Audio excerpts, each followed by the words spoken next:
Hola, buenas noches, bienvenidos al programa. ¿Qué tal, Juan Carlos? Buenas noches.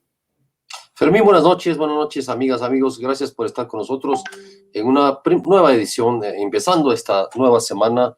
Entre los pocos días que nos quedan de junio, se acaba el mes.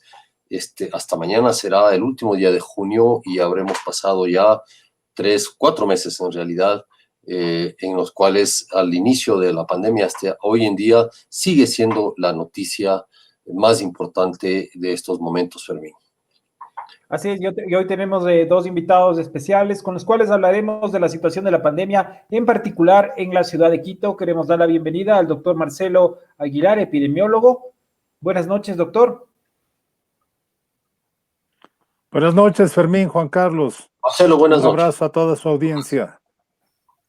Gracias, y se encuentra también con nosotros la periodista Susana Morán, periodista de Plan B, quien va a contarnos su testimonio sobre la aventura que vivió ella y su familia en busca de atención médica este fin de semana. ¿Qué tal, Susana? Buenas noches, Fermín, Juan Carlos. Un gusto hablar también con el doctor Marcelo Aguilar en esta ocasión y también un saludo muy atento a nuestra audiencia. Pues sí, lamentablemente ahora me toca tomar otro papel, pero encantada en compartir la experiencia. Gracias, Susana. Gracias, doctor Aguilar. Estaremos con ustedes en un momento más y ahora vamos a, como de costumbre, a dar paso a nuestro bloque de noticias para comentarles la situación más importante de hoy. El gobierno descartó retornar al rojo o modificar las medidas en Quito y no aceptó propuestas que habían formulado el municipio y la prefectura, como implementar la ley seca o aumentar el toque de queda. Juan Carlos, hoy en la mañana hubo un pronunciamiento de la ministra de Gobierno, María Paula Romo, el ministro de Salud, Juan Carlos Ceballos, y el alcalde Jorge Yunda. ¿Qué fue lo que trataron? En esta reunión que fue anunciada previamente, incluso desde ayer, por el alcalde Jorge Yunda, quien dijo que hoy tendrían esa reunión con la ministra Romo y con el ministro Ceballos de Salud, para, como le dijo el alcalde Yunda, definir las acciones urgentes debido a la situación crítica que está viviendo el sistema de salud en Quito. Fue exactamente en la rueda de prensa, que a las 11 de la mañana se anunció algo que nadie esperaba, es decir, que no había anuncios. Esto significa que todos esperaban, al menos los periodistas que estábamos en el chat, que hubiese anuncios concretos, tanto que después de los 25 minutos de exposiciones entre el alcalde Yunda, la ministra María Paula Romo y el ministro Ceballos, luego de 25 minutos de exposiciones, de una retórica, de consejos, de advertencias, de culpabilizar a la población de las fiestas, que 1.200 fiestas se han dado en la primera quincena de junio, y las aglomeraciones, y situar los sitios como el centro histórico y algunos barrios importantes, populosos del sur de Quito, como los sitios donde más grave se da la epidemia. Las autoridades no concretaron nada. Decía tanto que después de la primera pregunta de un colega periodista en la rueda de prensa fue: bueno, ustedes nos llamaron para anunciar medidas. ¿Cuáles son las medidas? No nos han anunciado nada.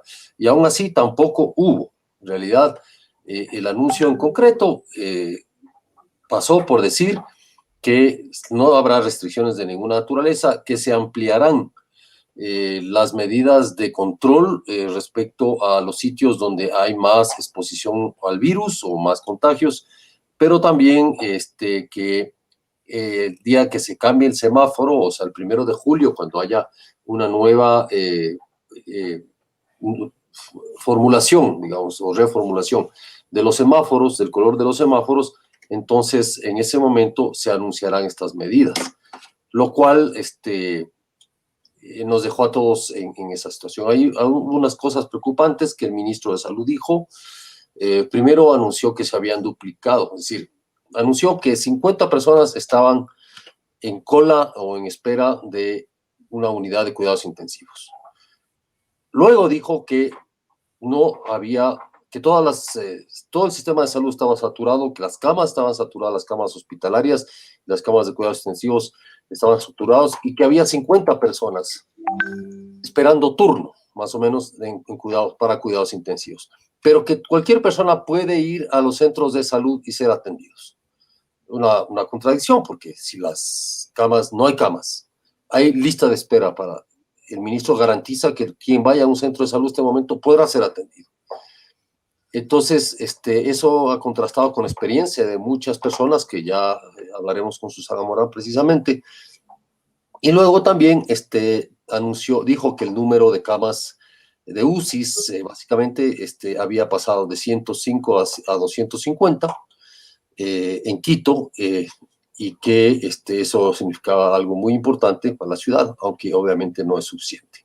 En realidad esos fueron los anuncios, Fermín, amigos, los anuncios no anunciados, en realidad, consejos, recriminaciones a la población. El alcalde llegó a decir que él no puede poner un policía al lado de cada persona, porque ya es un tema de corresponsabilidad. Y básicamente es lo que ocurrió. Así es, y en esta misma línea, hace pocos minutos, el presidente Moreno se ha dirigido a la nación desde Palacio Nacional y ha insistido en destacar estos mismos ejes. Ha señalado que las fiestas, las reuniones, estas 1.200 fiestas que habrían tenido lugar en Quito, las aglomeraciones, hasta los festejos de grado, ha mencionado al presidente como una posible causa del aumento del coronavirus, y ha señalado también algunas medidas de carácter policial, en especial el control en los barrios populares del sur de Quito. En tercer lugar, ha mencionado el aumento de la capacidad de atención médica. Primero habló de las medidas de carácter policial, de las multas y del trabajo que hace la policía en multar a los ciudadanos. Esto es lo que ha dicho el presidente de la República en horas, a las 19 horas, que emitió un mensaje a la nación en el que ha remarcado los mensajes que ya se habían emitido en horas de la mañana, que, como ha señalado Juan Carlos, tienen que ver más con culpabilizar a la población que con ofrecer respuestas a la crisis sanitaria. Esto mientras en el país se confirman 55.665 positivos y 7.561 muertos por la COVID. Esto siempre según las cifras oficiales del gobierno. Ustedes pueden ver aquí en este mapa. Este es el mapa actualizado en donde los casos se cuentan en todas las provincias del país por miles. Estos son los casos que prácticamente se concentran en las provincias de mayor población, como había sido ya la tendencia, y tienden a ser menos en las provincias del cordón fronterizo en el norte de la República, pero en general se concentran en las provincias más pobladas como Guayas, Manabí, Pichincha, Azuay y también en El Oro. Esto es lo que se puede apreciar con relación a los contagios registrados por el régimen hasta esta hora, y en contraste aumentan los cantones que tienen color amarillo. 180 cantones se encuentran ya en amarillo. Prácticamente la mayor parte del país ha flexibilizado la cuarentena, que es lo que significa el amarillo, ha flexibilizado la cuarentena, y de lo que se puede ver, 3 o 4 cantones se han declarado ya de plano en verde. Únicamente se mantienen en la provincia de Esmeraldas y en la provincia de Orellana una gran cantidad de cantones grandes, cantones sobre todo grandes, en rojo. Con relación a las ciudades más pobladas, les podemos contar que la situación no ha variado significativamente con relación a la semana anterior, y únicamente la ciudad de Esmeraldas se mantiene en rojo hasta el 6 de julio, según han informado las autoridades locales. Esto quiere decir que Quito, Guayaquil, Cuenca, Santo Domingo y Ambato, por ejemplo, que son las principales, las ciudades más pobladas del país, están ya en amarillo. Esto contrasta con la situación sanitaria, especialmente en la ciudad de Quito. Y hablando sobre todo de Quito, se han podido contabilizar hasta 88 cadáveres desde que se inició la pandemia, que han sido retirados de calles y domicilios en la ciudad capital. Hay un aumento, según la Policía de Criminalística, que realiza en coordinación con el municipio esta tarea de levantamiento de cuerpos. Estas son personas que murieron repentinamente en las calles, por ejemplo. Esto es lo que habíamos visto en Asia, pero que empezó ya a ocurrir también en el Ecuador. Personas que salían sintiéndose bien, se entiende, hacer alguna gestión en la calle y caen muertas repentinamente. O también personas que mueren en sus casas. Esto es lo que se conoce sobre las cifras en la ciudad de Quito. También la OMS advirtió hoy que la pandemia no está ni cerca de terminar. Esto ha dicho el secretario general de la Organización Mundial de la Salud. La pandemia no está ni cerca de terminar y, por lo tanto, ha insistido en la necesidad de aumentar los testeos y los controles para evitar la propagación de este virus. Otro punto ahí, Fermín, que me recordaba sobre la intervención del alcalde Yunda esta mañana, es que él anunció nuevamente que se iban a hacer 2.000 pruebas diarias. Y eso sembró dudas en algunos concejales consultados por Plan B, entre los cuales se mencionaban que si se han comprado 100.000 pruebas y únicamente ha habido capacidad para procesar un poco más de 8.000 pruebas, ¿cómo se espera procesar las 92.000 pruebas siguientes a 2.000 diarias? Este momento no se llega ni a 700 diarias, y claro, es un proceso en el cual no es fácil procesar 2.000 pruebas diarias. Y además hay un problema con las pruebas que se compraron, y es que estas caducan en octubre. Entonces, aunque el alcalde Yunda ha dicho que el contrato permite reemplazar estas pruebas caducadas, una de las condiciones de esta devolución o este reemplazo o esta restitución es que se entregue 2 meses antes a la casa proveedora. Entonces, esto tenía que ser en agosto. O sea, es matemáticamente imposible que se llegue ni siquiera a cubrir la mitad de las pruebas que están en existencia, por la capacidad o la velocidad de la capacidad de procesamiento. Y el otro anuncio es un anuncio que ya lo hizo el alcalde hace un mes, que iba a empezar una gran campaña de educación sanitaria a la población. Eso se anunció hace un mes, no hemos visto ni una sola campaña, salvo obviamente en los medios municipales y en las redes del municipio, pero ni medios privados, ni medios estatales o alguna otra cosa se han dado campañas masivas de prevención y educación en este momento de la epidemia, Fermín. Así es. Y en otros temas les podemos contar que hoy los alcaldes afirmaron que el gobierno les debe 984 millones por concepto de la devolución del impuesto al valor agregado. Esta es una devolución que debe realizar el gobierno sobre los pagos que hacen los municipios y que han afirmado hoy la totalidad de los alcaldes no han recibido hasta el momento. En lo internacional podemos comentarles que hay un cierre total en Argentina. Bariloche y otros sitios turísticos están totalmente vacíos. Recordemos que el gobierno de Buenos Aires ha retomado la cuarentena más estricta a partir del 1 de julio. Entre el 1 y el 17 de julio, Buenos Aires y en especial la conurbación de Buenos Aires, el Gran Buenos Aires, que llaman ellos, estará totalmente paralizado, sin servicio público y con una cuarentena muy estricta, luego de que se determinara que el 54% de las camas están ya ocupadas y que las proyecciones que tiene el gobierno argentino junto con el municipio y la prefectura de la provincia de Buenos Aires evidencia un incremento sostenido en los casos. Esto, por supuesto, ha provocado las críticas de los comerciantes en la ciudad de Buenos Aires, pero el gobierno se ha mantenido firme en su decisión de retomar la cuarentena. Una cosa similar pasó en Santiago, donde se flexibilizaron las medidas, pero ante una avalancha de casos, el gobierno chileno no solamente que retomó la cuarentena más estricta, sino que aprobó una ley que establece hasta 5 años de cárcel para las personas que, sabiendo que están contagiadas, salgan a la calle y expongan a los demás. Esto está ocurriendo en Chile y en Argentina, mientras, como hemos señalado el día de hoy, se ha señalado que el gobierno ecuatoriano no tiene ninguna intención de dar marcha atrás en la desescalada.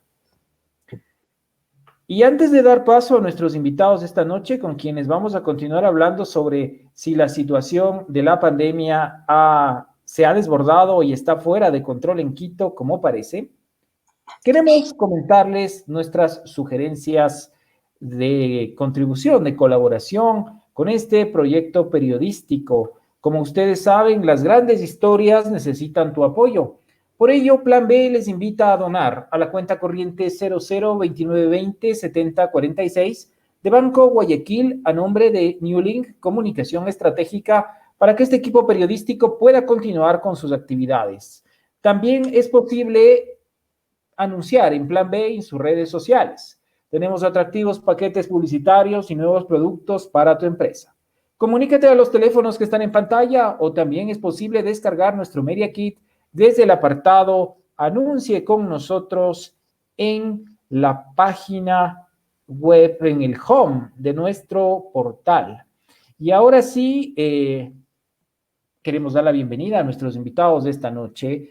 Se encuentra con nosotros el doctor Marcelo Aguilar, médico y docente de la Universidad Central del Ecuador, y también nuestra colega de la redacción de revista Plan B, Susana Morán, con quienes vamos a conversar sobre la situación de la pandemia en la ciudad de Quito.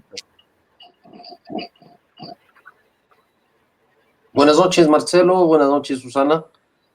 En realidad, quisiera primero empezar con Marcelo y que nos cuente lo que sería el estado de la cuestión de la epidemia en este momento. Seguramente, Marcelo, tú escuchaste al ministro hoy, cuáles son sus argumentos. Dijo que todo está, que hay, lo que destacábamos, que hay 50 personas en lista de espera ante las UCIs, pero todo está bajo control y que todo el mundo puede ser atendido. Este momento, en cualquier centro médico del país, y dijo que la persona que se sienta enferma o con síntomas no pierda ni un minuto y acuda o al 171 o al cualquier centro médico que será inmediatamente atendido. Eso es lo que dijo el ministro. En fin, yo creo que hay un problema en la comprensión de las cifras, de cómo está la epidemia, qué pasa con las pruebas, cuál es el número de infectados y cómo se está distribuyendo en Quito, Marcelo. ¿Cuál es el estado de la cuestión en la ciudad? Bueno, es sorprendente que digan, que hagan este tipo de afirmaciones en un momento que todos quienes acompañamos de esto y entendemos del tema creemos que es un momento crítico, totalmente crítico para la ciudad. Primero diré que los datos que dispone el sistema de vigilancia epidemiológico del país son muy limitados. Solamente pueden ser entendidos como trazadores. No representan ni lo más cercano a la realidad. Se toman muestras a los casos que llegan a los servicios de salud. El número de pruebas que tenemos es demasiado pequeño. Hay atraso, hay represamiento de resultados. Hay una serie de problemas que durante todo este periodo no han podido ser superados por el Ministerio de Salud. De tal modo que las cifras son poco confiables como para hacer una proyección por ellas.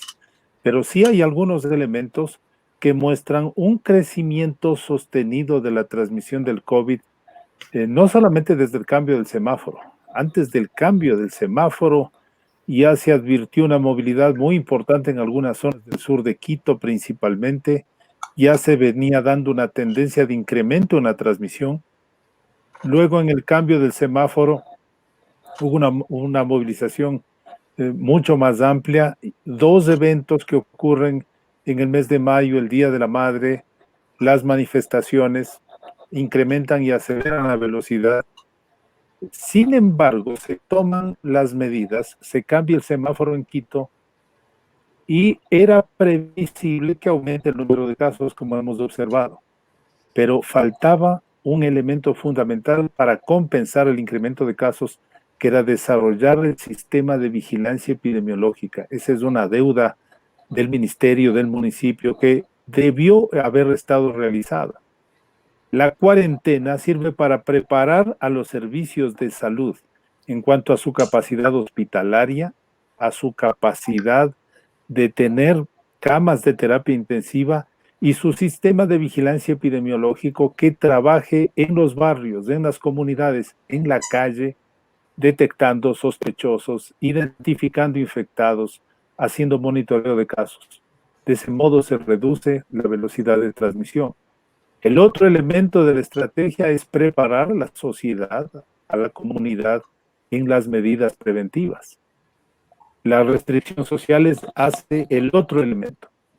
Esto se ha hecho, la restricción social ha aumentado, se han hecho todas las acciones.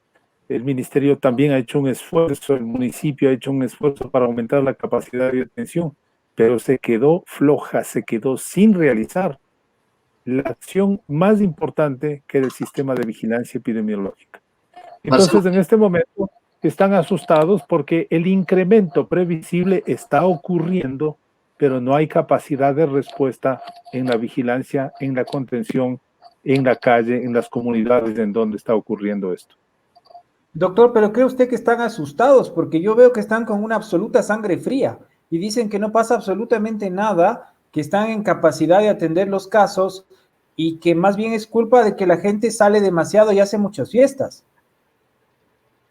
Creo que ahí hay un desconocimiento peligrosísimo de parte de las autoridades de no comprender lo que está sucediendo. Los datos que tenemos, si insisto, son limitados.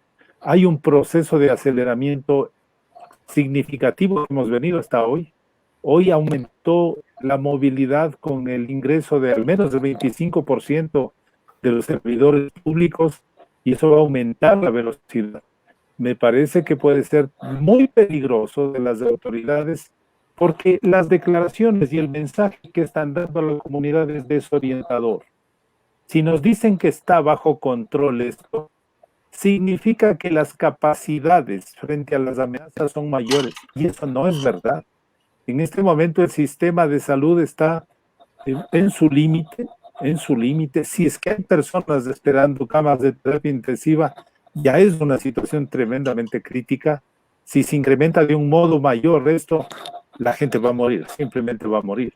Entonces, no podemos decir que está bajo control cuando tenemos circulación comunitaria del virus, cuando tenemos incremento de la movilidad por las propias disposiciones del gobierno, hay una movilidad muchísimo más incrementada y no tenemos la capacidad de contención.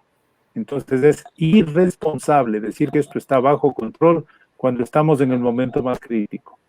El mensaje central en este momento debía ser: tenemos que reactivar la sociedad, tenemos que reactivar la producción con la máxima seguridad posible. El mensaje tiene que ser: es el momento de cuidarse y ser más riguroso con todas las medidas preventivas y tener la capacidad de contener. Entonces, es muy peligroso lo que está ocurriendo con la orientación.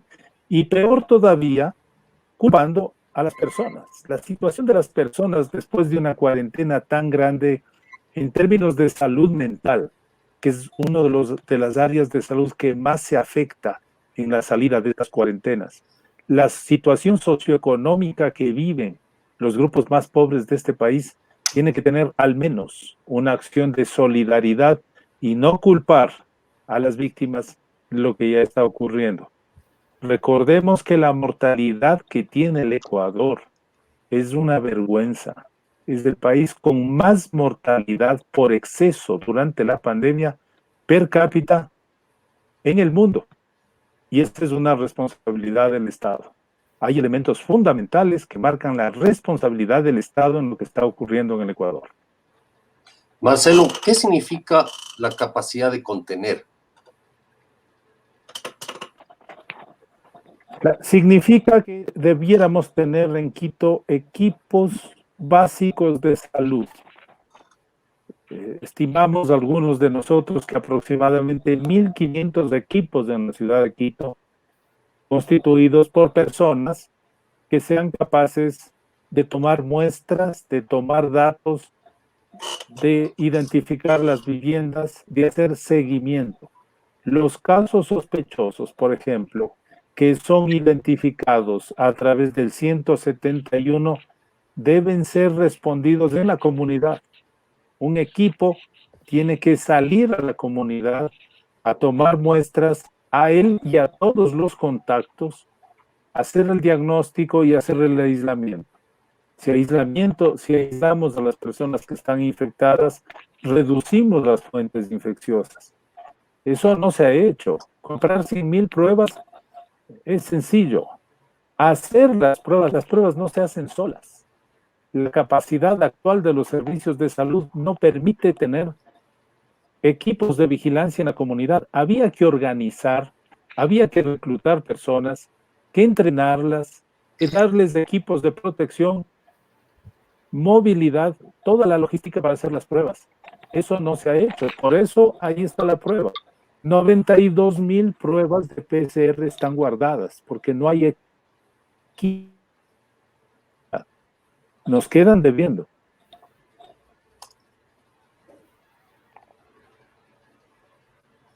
Muchísimas gracias, doctor. Retomamos con usted el contacto. Susana, tú has contado en tus redes sociales la odisea que has pasado este fin de semana con tu padre, que al parecer presenta síntomas de COVID. Entiendo que un hombre mayor, un hombre adulto, que el momento que ustedes empezaron a buscar atención médica en los hospitales, como Pablo Arturo Suárez, el hospital de Calderón, que se supone que según el gobierno y el ministro de Salud están plenamente operativos, no les brindaron esa atención médica. Han tenido que internarlo en una clínica privada porque también las clínicas privadas están desbordadas. Cuéntanos, ¿qué fue lo que pasó con tu padre y cómo fueron estos momentos que has vivido durante este fin de semana? Muchas gracias, Fermín. Pues no pensé contar la situación en los hospitales o de la atención de la salud en las ciudades de la experiencia propia. Es lo primero que quería decir. Y, y bueno, todo esto sucedió entre el miércoles de la semana pasada hasta hoy, que lo estamos todavía viviendo, una situación de salud complicada de mi papá. Él empezó con los síntomas el pasado miércoles, empezó con fiebre muy alta, malestar general del cuerpo. Con el pasar de los días, estos síntomas parecían que retrocedían, pero luego volvían con fuerza y así estuvo como 2 días. En principio, sí nos sentimos como engañados por la enfermedad porque creíamos que era el famoso, estas gripes fuertes estacionales, porque previamente otro hermano se había enfermado y se había recuperado en 2 días, muy rápido. Pero en el caso de mi papá, no había esa recuperación rápida y ya empezamos a sospechar que esto podría ser otra cosa. Entonces, lo primero que identifiqué es que hay mucha incertidumbre para saber a dónde ir. Y obviamente cuando ya te agarras sobre todo esto en un fin de semana, esa posibilidad de opciones que tal vez puedes tener entre semanas se achican impresionantemente. Lo primero que queríamos buscar es un lugar donde le hagan la prueba PCR para confirmar si efectivamente tenía el virus o no. No encontramos el día sábado un lugar o alguien que pueda venir al domicilio para atender a mi padre. Los centros de salud estaban cerrados. Yo vivo en el norte de la ciudad y bueno, decidimos esperar hasta el siguiente día para ver cómo evoluciona mi padre, si es que esos síntomas retroceden por estas mejorías que habíamos visto en los días anteriores, ¿no? O sea, mejoraba, pero empeoraba, mejoraba, entonces queríamos tener a veces esperar puede ser también una mala decisión en estos momentos. Finalmente el domingo decidimos buscar un lugar que lo atiendan, que lo puedan revisar y que le puedan valorar exactamente en qué estado está. Al primer lugar que fuimos fue al hospital de Calderón, que es el más cercano a nuestra casa y donde varios familiares han atendido por otras dolencias. Por eso a nosotros nos sorprendió muchísimo que cuando llegamos por el área de emergencia, que es por donde estaban recibiendo a los pacientes o reciben usualmente, estaba totalmente cerrada y el único contacto que teníamos con el hospital, y así fue casi en todos los hospitales, eran los guardias. Y uno de ellos nos dijo que no había ingresos de nuevos pacientes. Hacia un lado estaban las carpas, donde entendemos estaban todos los pacientes con síntomas COVID. Y yo, o sea, pensé que al menos si uno llega diciendo que tiene un paciente con síntomas de esta enfermedad, lo mínimo que puedo esperar yo como ciudadana es que le hagan una prueba al menos rápida para poder tener por lo menos un criterio, una información de primera mano para tomar una decisión y un siguiente paso. Pero el hospital estaba cerrado, no había cómo ingresar, solamente ingresaban las personas embarazadas. y ya a punto de dar a luz, ¿no? Entonces, nos tuvimos que ir enseguida al siguiente hospital que fuimos. Nosotros queríamos que mi padre sea atendido en el sistema de salud público. Él no es afiliado, entonces era nuestra única opción en ese momento. El segundo hospital que fuimos fue al Hospital Pablo Arturo Suárez, que es un hospital que está atendiendo pacientes COVID. En ese hospital igual estaba cerrado, y la única interacción que tienes es con un guardia, ¿no? Entonces, el guardia primero te dice la distancia y todo eso que está bien, y luego le pregunta qué le pasa, o sea, el guardia, ¿no? Es el primero que te pregunta qué le pasa, qué es lo que necesita. Entonces, ya mi padre le dijo, tengo esto, dijo, bueno, está bien, y le hacen la advertencia, si usted tiene estos síntomas, pero si no es COVID, es posible que se contagie al ingresar al hospital. Entonces, tú como familiar y como paciente que estás en una situación de salud, o sea, complicada, eh, pues tomas la decisión de entrar porque quieres que un médico te valore y te diga exactamente qué es lo que tienes. Eso es lo que, o sea, tú como paciente y nosotros como familiares es lo mínimo que esperamos.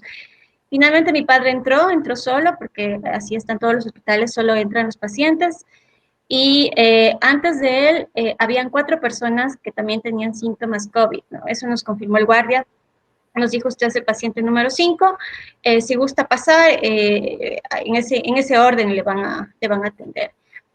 Esperamos como una hora más o menos hasta que salga mi papá, pero antes de eso, y eso es lo que a mí me preocupó muchísimo y lo que me parece que es un error gigante, todas las 4 personas antes de mi papá que salieron, uno por uno, o sea, los mandaron a su casa y todos eran de la misma edad de mi padre, o sea, de más de 60 años, se los veía muy decaídos, o sea, si podían caminar, pero yo noté que estaban muy decaídos, o sea, yo comparaba entre mi papá y estas personas que están saliendo y notaba una situación compleja de su salud.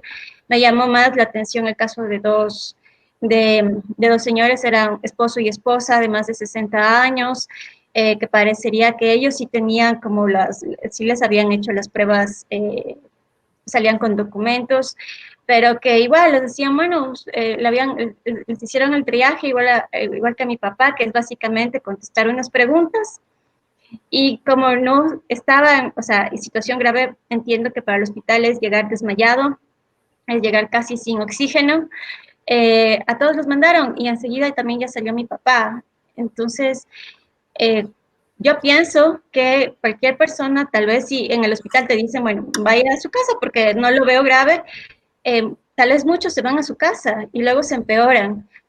Y a mí, yo cuestiono muchísimo esa parte porque yo después tomamos la decisión de ingresarlo a un centro privado porque creíamos que ahí pudiera haber más espacio, pudiera haber una mejor atención para el paciente, pero igual tuvimos que peregrinar. Primero fuimos al Hospital Metropolitano, donde ahí fueron súper directos y nos dijeron, ahí sí salió una enfermera que nos dijo, 2 metros la distancia, obviamente, nos dijo, verán, nosotros estamos totalmente llenos, hasta la sala de emergencias tengo pacientes, ni se diga en otras áreas. El hospital del día, que es donde están atendiendo a los pacientes COVID en el Hospital Metropolitano, nos comentó que estaba lleno. Entonces yo le pregunté que mi intención era al menos que lo reciban para que le hagan una valoración, es decir, como una consulta médica, es mi idea, o sea, que por lo menos le tomen la fiebre, porque durante estos días yo no he encontrado, y en Quito no existen termómetros, eso es otra cosa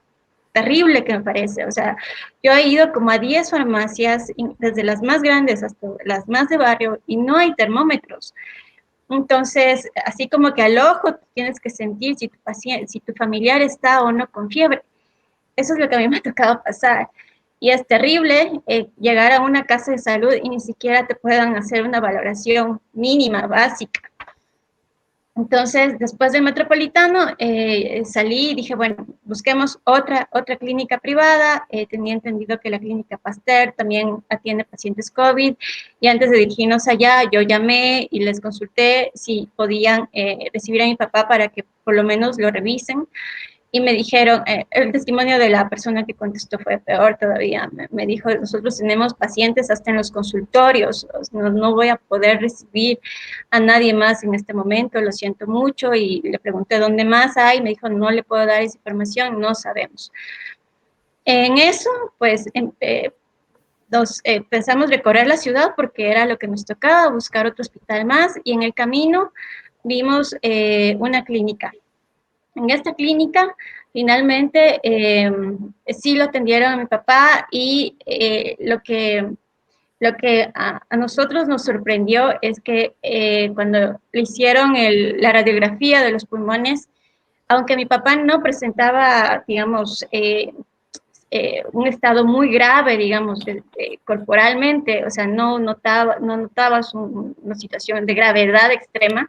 Cuando le hicieron la radiografía de los pulmones, mi papá ya tiene pulmonía, o sea, ya habían estos puntos que son los peligrosos que te van notando como eso, como la enfermedad va atacando específicamente a los pulmones. El doctor nos dijo, nosotros tenemos presunción de que su padre tenga COVID, pero obviamente será la prueba la que lo confirme y eso será en 3 días. Sin embargo, por la condición de su padre, porque además mi papá es diabético y tiene su edad, el doctor le recomendó hospitalizarse. Le dijo, su padre necesita hospitalización aquí o en cualquier lugar que usted decida, pero yo le recomiendo que haga eso porque no sabemos cómo evoluciona este virus, no sabemos cómo pueda ir. Aparte ya tenía un poquito de dificultad en la respiración. Esto es otra cosa que me llamó la atención porque nosotros pensábamos que una tos aguda ya era un síntoma de alerta, pero mi papá tenía una voz, digamos, una tos muy leve y escasa y sin embargo ya estaba con neumonía. Si yo pues lo hubiese llevado a la casa, yo personalmente no tengo ni idea cómo qué hacer, a dónde acudir. No hay enfermeros que quieran visitar, o tal vez sí, pero en ese momento de a dónde ir, o sea, como ciudadana, es un tema de incertidumbre total y absoluto y una impotencia en la que no sabes qué hacer. Entonces, sabíamos que en esa clínica había digamos, una sola cama. Y teníamos que decir rápido si es que lo internábamos o no. Y finalmente lo hicimos porque, como nos dijo el doctor, el que nos atendió, esto evoluciona rápidamente y más adelante esto se pueda complicar. Finalmente lo dejamos y está bien mi papá. O sea, en estos días ha mostrado unas mejorías, está más estable, no necesita oxígeno, pero yo creo que si me hubiese regresado con mi papá a mi casa, la situación se hubiese puesto compleja porque él tiene una situación de morbilidad previa que lo hace más vulnerable. Entonces yo vuelvo a pensar en estas 2 personas que les comento del hospital Pablo Arturo Suárez, de esta pareja de esposos que llegaron, que los mandaron a su casa. Y adicional, nosotros llegamos justo antes de otro paciente que según el testimonio del guardia, que es como los ojos y lo único que tú tienes como contacto a ese mundo hospitalario, es que esa persona había llegado prácticamente en una situación ya ya falleciendo y ni bien pasó el portón de emergencias, falleció ahí un señor que lo traían sus hijos y lamentable. Entonces, te asustan esas cosas porque cuando tú piensas que, o sea, esperas y empiezas a esperar porque no sabes qué hacer, a dónde ir, quién te puede aconsejar, esa espera yo creo que puede ser mortal y que lo importante es atender a los pacientes antes que se agraven. Creo que eso es, no sé, eso me dice la lógica. Y justamente eso es lo que no hay en la ciudad, al menos desde mi experiencia personal, que alguien te diga, aquí existe un lugar donde puedan atender a los pacientes que están presentando síntomas y que y por sus condiciones son vulnerables y los pueden ingresar para que los controlen antes de que se complique su situación. Yo no encontré eso, o sea, ningún hospital público te deriva, por lo menos te dice, bueno, aquí solo estamos con los graves o estamos ya llenos y le mandamos a este otro hospital donde sí lo pueden atender en función de la situación que encuentren del paciente. Yo no encontré eso en la ciudad durante toda la tarde, aparte el domingo, que es terrible, todo está cerrado, hay menos información, entonces es muy complicado y es por eso que yo decidí publicar esta experiencia personal, que como decía, no se la deseo a nadie porque es una situación en mi caso, yo agradezco que él esté estable, pero sé que hay muchas personas que les ha tocado vivir esto y durante muchos más días y con pacientes mucho más graves, y eso es absolutamente terrible e indigno para el paciente y para su familia, ¿no? Y como ciudadanos, creo que nos sentimos totalmente desolados, es como yo me sentí, o sea, sin poder acudir a nadie y que te cierren las puertas, eso es terrible.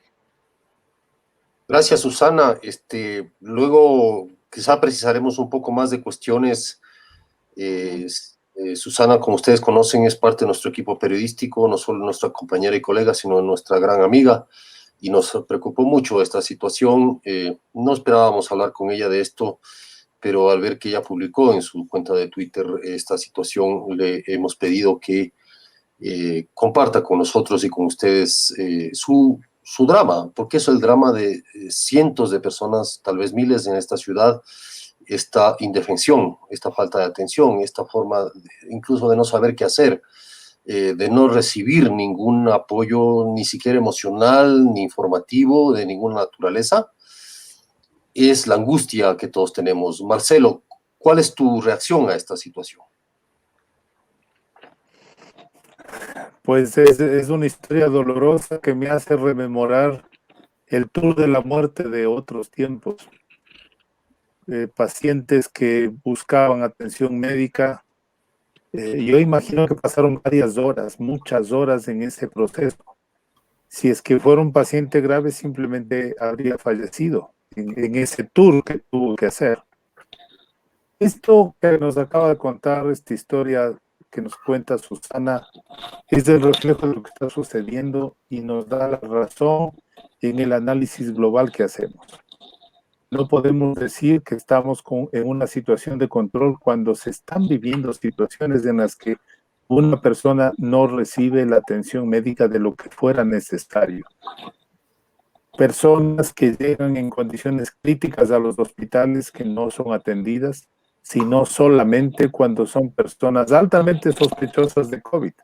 Cuando yo hablaba de los datos y decía que son limitados, pues son estos pacientes, solamente pacientes con alta sospecha y en estado avanzado y grave, los que en su mayor parte están siendo diagnosticados, pero no las personas en la comunidad, no las personas en otras condiciones. Hemos analizado desde hace mucho tiempo la situación de salud del país, la situación del Sistema Nacional de Salud, y creo que hay 4 rasgos dramáticos que marcan todo este periodo de estos últimos 13 años y el resultado que vemos hoy. Primero, un sistema de salud que se orientó y se centró en la enfermedad, en el manejo de la enfermedad y en una visión de negocios. El sistema de salud acabó siendo un espacio de negocios. Una debilidad técnico-científica de salud del ministerio tremenda, un debilitamiento de las estructuras de salud pública inmensa y quizás la parte más grave que le tiene secuestrado al Sistema Nacional de Salud, que es la corrupción. El sistema está en manos de verdaderos carteles. Entonces, cualquier decisión política, técnica, racional, está limitada por ese secuestro del Sistema Nacional de Salud. Lo que estamos mirando es el producto de eso. Miren, Marcelo, en el manejo de la pandemia vemos algunas cosas tremendas.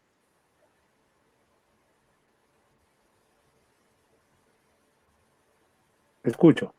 Perdona, después de mencionar los graves o cosas tremendas que tú dices sobre el manejo de la pandemia, quisiera también que nos puedas comentar qué hacer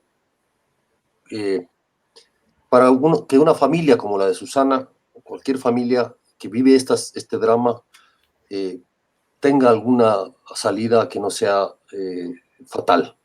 Es decir, ¿qué hacer? En realidad ese es el punto en el cual muchas personas se angustian, como te decía, y la angustia viene por la falta del conocimiento, de la falta de información. Entonces, esas dos partes, por favor, Marcelo. Primero, ¿cuál es tu criterio de los errores más graves en esta pandemia, en el manejo de la pandemia? Y luego, ¿qué hacer?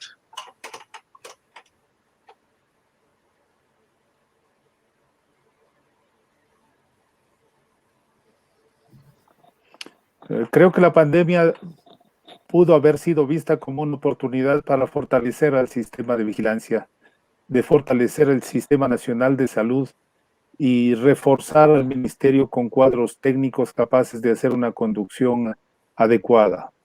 La oportunidad de retomar el Sistema Nacional de Salud y ponerlo acorde a lo que manda la Constitución, que es una Constitución garantista, que se plantean derechos claros. Creo que pudo haber sido rectificado el Sistema Nacional de Salud a propósito de la pandemia. Hay fondos, hay recursos, hay una atención mundial, hay toda la necesidad de la población de tener un sistema que responda y eso se ha desperdiciado. Lastimosamente, en muchas circunstancias, los recursos que han sido aprobados, indicados en muchos municipios, por ejemplo, vemos que han sido mal utilizados, desperdiciados. Es una oportunidad perdida enorme de enderezar el Sistema Nacional de Salud para convertirlo en un sistema de salud, superando esta visión exclusivamente de la enfermedad. Lo que nos acaba de contar Susana es doloroso, es dramático, y tengo certeza que mucha gente está viviendo en esto. Hay que ajustar el sistema de referencia y de contrarreferencia. Eso es fundamental. Tiene que haber un sistema que indique, en el caso, por ejemplo, que nos acaba de contar Susana, una persona en esa condición, alguien debió estar informado. Tiene que haber un sistema de inteligencia, de manejo de red y decir, le pueden atender en Cayambe, le pueden atender en Ibarra, le pueden atender en otra zona. Quito está saturado, pero en alguna parte tienen que atender. Ecuador es amplio y hay que usar esa lógica de redes de servicio. Algunas áreas tienen que estar habilitadas de más tiempo de atención. Cierto es que hay un agotamiento del personal de salud. Esa es una realidad. El famoso burnout. Mucha gente está quemada ya. Pero hay que refrescar las líneas, hay que buscar alternativas utilizando la red de servicios de salud. Si es que en un sitio no hay, si es que necesito las camas de Guayaquil, hay que usar las camas de Guayaquil. Hay que mirar en dónde están, pero para eso tenemos que tener un sistema de inteligencia que maneje de forma adecuada esas redes. No puede suceder, es dramático lo que está sucediendo. No es un paciente COVID, es un paciente con otros problemas, pero que requiere una atención, porque una persona en esas condiciones, un adulto mayor con diabetes, con una infección respiratoria, es una urgencia médica y tiene que ser atendido. Recordemos que ahora ocupa la atención de todo el mundo el COVID-19, pero también hay otras infecciones respiratorias como la influenza, que son infecciones graves, infecciones mortales, las neumonías bacterianas, otras infecciones respiratorias, y basta que un paciente con una enfermedad como diabetes, hipertensión, obstrucción respiratoria, se complique con una infección mínima que sea grave e incluso pierda la vida. Entonces hay que fortalecer las redes de servicio, se necesita gente con experiencia manejando este tipo de cuestiones. El Ecuador tiene una estructura grande, tiene una estructura amplia, pero aquí hace falta inteligencia, racionalidad, competencia profesional de gente que sepa de servicios de salud, de gente que conozca epidemiología y control de enfermedades a profundidad para que conduzcan de una forma más asertiva esta situación. Yo sigo planteando y demandando de las autoridades las acciones específicas de salud pública que no se han tomado.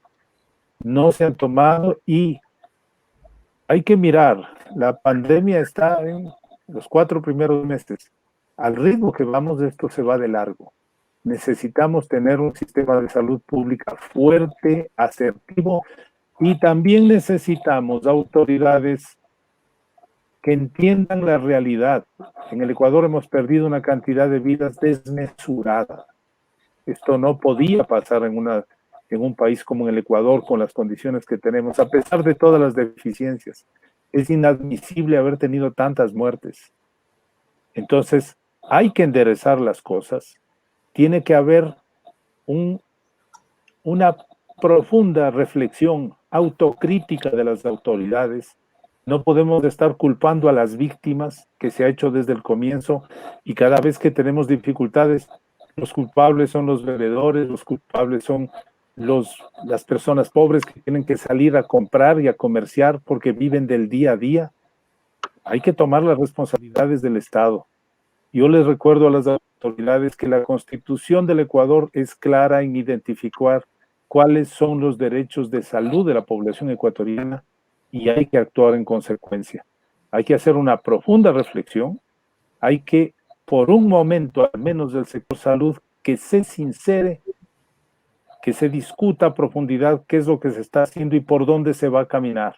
Es necesario transparencia en los datos, en la actitud, síntesis y coherencia en la comunicación de las autoridades, de las orientaciones, en función de lo que está sucediendo en el país.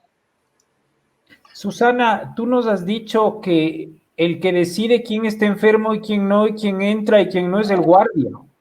Hoy el ministro de Salud ha dicho que los que estén enfermos vayan a los hospitales, pero parece que el que les va a atender es el guardia. ¿Cómo tomas tú estas declaraciones del ministro el día de hoy, que parece estar muy tranquilo con relación a la situación en Quito? Pues no quiero utilizar, estoy pensando en la expresión adecuada, pero lo mínimo que puedo decir es que está totalmente por fuera de la realidad. Aparte de que el sistema de salud ecuatoriano siempre ha sido un sistema inhumano contra los pacientes. Yo lo he vivido en carne propia en más de una ocasión por mis familiares que deben acudir a estos centros, pero en este punto sí me pareció como un punto ya extremo en el que estamos, ¿no? Efectivamente, en las casas públicas de salud, el primer contacto que tiene el paciente es con un guardia. Yo creo que lo mínimo que uno debería esperar es una persona, como bien decía el doctor Aguilar, esté totalmente empapada de la situación, no solo de la casa de salud, sino que al menos te dé otras opciones, porque supuestamente en Quito existe un centro, el Bicentenario, ¿no es cierto?, que atiende supuestamente a pacientes intermedios y no complicados. Pero, ¿cómo llegas a ese lugar? O sea, no me refiero físicamente, sino necesitas que un médico te derive, o sea, que de una casa de salud te derive allá, o tú llegas y golpeas la puerta y puedes entrar, o sea, ¿qué tienes que hacer? Nosotros justamente íbamos para allá, cuando en el camino encontramos tu lugar privado y preguntamos, y bueno, ahí nos quedamos porque empezaron a hacerle todas las valoraciones a mi padre. Pero en el caso de que, o sea, si no encuentras los centros donde están, son los centinelas, donde están ahí los pacientes más graves, ¿cuáles son tus otras opciones? Porque tú como familiar quieres evitar que tu ser querido se agrave. Y yo creo, o sea, personalmente yo creo que ese es un punto clave para poder evitar que pase lo que yo mismo vi, que un paciente llegue tan grave que ni siquiera termine de cruzar el área de emergencia. Eso me parece una cosa terrible, un punto que ya ilustra la situación en la que estamos. Entonces, eso es lo que yo creo. Creo que aparte de todo, sigue siendo un sistema de salud público inhumano, que no piensa en los pacientes, que cuando ya yo entiendo que esté colapsado, pero yo creo que como personas, como ciudadanos, merecemos una atención con la mínima dignidad que nos merecemos. Y yo creo que dejar ese papel al guardia, por más buena fe que tenga el guardia, yo no estoy cuestionando a los guardias, yo creo que son unas piezas claves también que han hecho un trabajo dedicado y sacrificado durante esta pandemia, pero no creo que ellos sean los que tienen que hacerte esas primeras valoraciones antes de ingresar a un hospital, ¿no? Me parece que ya es un punto extremo. También nos habías comentado la dificultad de acceder a una prueba, tanto en los laboratorios privados cuanto en los laboratorios del Estado, ¿no? A tu papá lograron hacerle la prueba, pero en la clínica privada. Sí, exactamente. Y eso es otra cosa que yo quisiera abonar a lo que ha dicho el doctor Aguilar respecto a las cifras.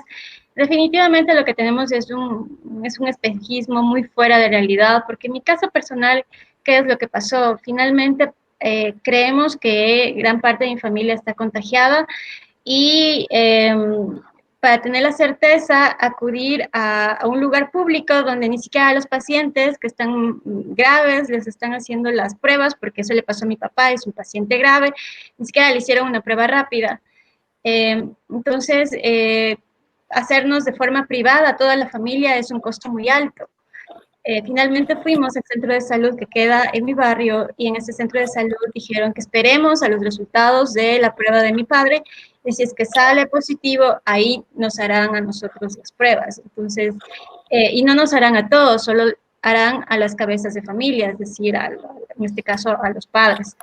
Y sin embargo, hay hijos, hay esposas que también están probablemente contagiadas, que van a estar por fuera de las estadísticas, porque solamente un miembro de la familia se va a hacer esa prueba.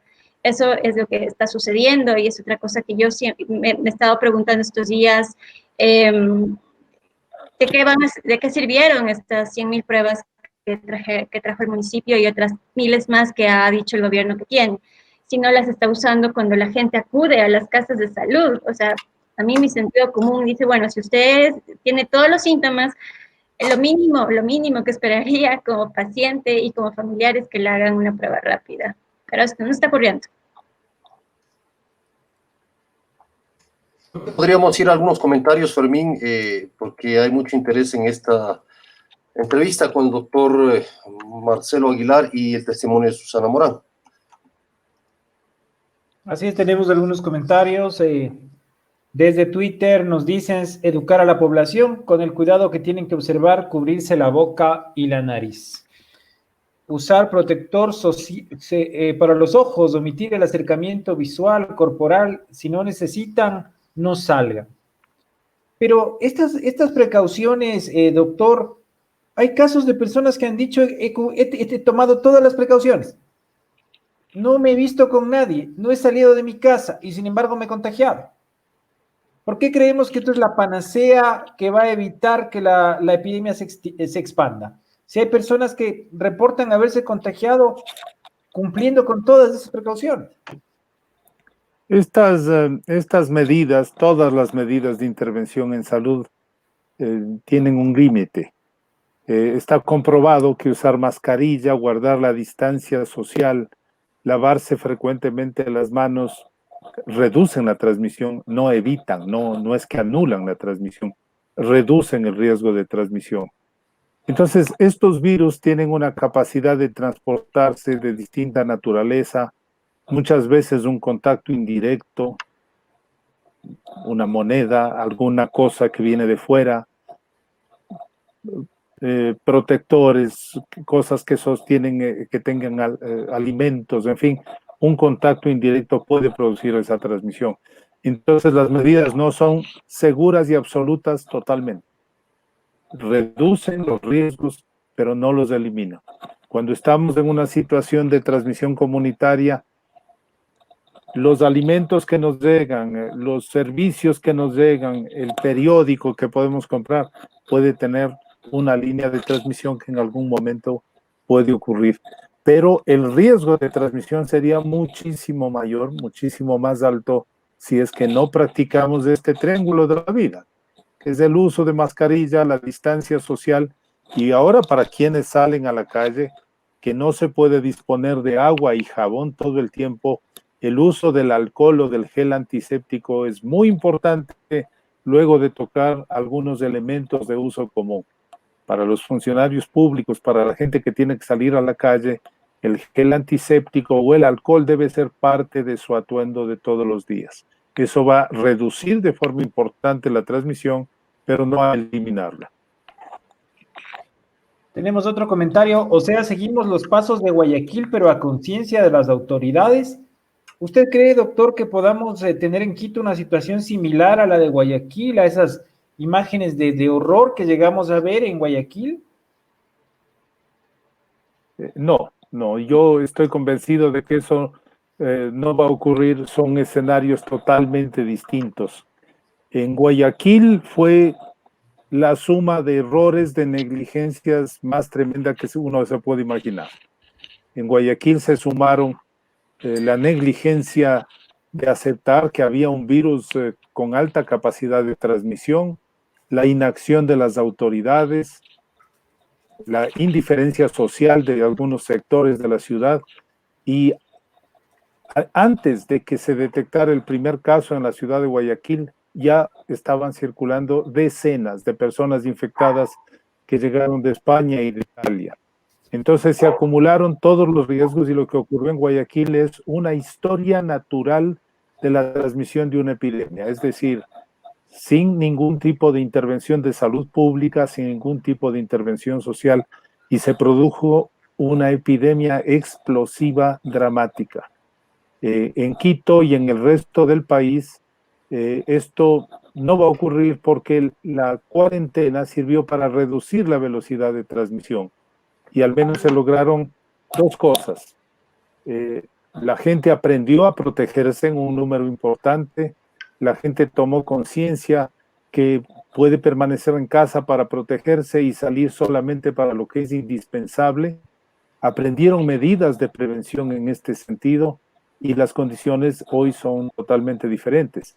Lo que faltan son las acciones de salud pública que reduzcan la velocidad de transmisión mientras se incrementa la reactivación productiva, la reactivación de la vida, la reactivación de las actividades más críticas del país. Hay que compensar y fortalecer esas acciones de salud pública para que esto se pueda hacer dentro de un escenario en donde haya transmisión en la comunidad, pero en niveles que no superen, que no exploten, que no desborden los sistemas de salud como casi lo estamos observando en este momento. Había, es el fenómeno de que hoy sale a trabajar, a pesar de la situación en Quito, el 25% de los empleados, no sé qué significa esos números, tal vez unas 50,000 personas, pero hay un comentario de Fernanda Sáez de Viter que quería compartir con Susana y que dice que los hospitales privados piden $5,000 de garantía para internarlo a un paciente COVID que necesita cuidados médicos cuidados medios como oxígeno, y eso sí es que hay suerte de que eso sucede, Susana. Sí, totalmente. A mí me pasó eso. No podía ingresar a mi papá si no cumplía con esa garantía. Y claro, en un momento de desesperación, tú quieres que sea atendido, ¿no? De cualquier manera. Así que muchas familias están haciendo esfuerzos económicos brutales para lograr atender a sus seres queridos. Y estamos yendo a los lugares privados, por eso también los lugares privados, las clínicas privadas están colapsadas, están algunas ya sin capacidad y otras muy poquitas todavía en la ciudad con capacidad para atender en emergencia. Como les decía, en mi caso conseguimos la última cama de hospitalización y la misma persona que nos recibió nos dijo que solamente había una cama para cuidados intensivos. Y para el caso de cuidados intensivos, la garantía es de $10,000. En el caso de cuidados intermedios, que es el que está donde está mi papá, tengo entendido, a nosotros nos pidieron una garantía de casi $5,000. Entonces, y los costos pueden subir en función de la evolución del paciente. Así que es muy difícil, o sea, las familias estamos pasando por una situación muy complicada y de un esfuerzo también emocional tremendo, porque como ustedes saben, no hay contacto físico con nuestros familiares, todo es a través de celular, esperando un momento para hablar con el doctor durante el día y que te pueda informar cómo va. Es, es, es muy agotador emocionalmente también. Marcelo, ante esta situación, yo entiendo que el derecho a la salud en el Ecuador es universal, es constitucional, y creo que hay disposiciones legales, normativas absolutamente claras, donde se dice que no se puede negar la atención a una persona si no tiene dinero para dejar garantías. Totalmente de acuerdo. Lo que me dice Susana Mespeluzna es una infamia y es criminal, porque está violando los principios constitucionales del Ecuador. Está en la Constitución el derecho a la salud. En la Constitución del Sistema Nacional de Salud hay disposiciones expresas en que no se puede negar la atención de salud a una persona en ninguna circunstancia. Hay que recordar que el sistema privado es parte del Sistema Nacional de Salud y es denominado red complementaria. Pues en este momento yo creo que hay que pedir la intervención de las autoridades porque es una infamia. Eso es criminal si es que está ocurriendo de ese modo y tiene que haber una intervención enérgica del gobierno para poner orden en una situación de esta naturaleza. Creo que al menos de eso tiene que ser reflejado por parte del gobierno y tomar acciones definitivas en esto. De lo contrario, es una acción criminal y los crímenes también son por omisión.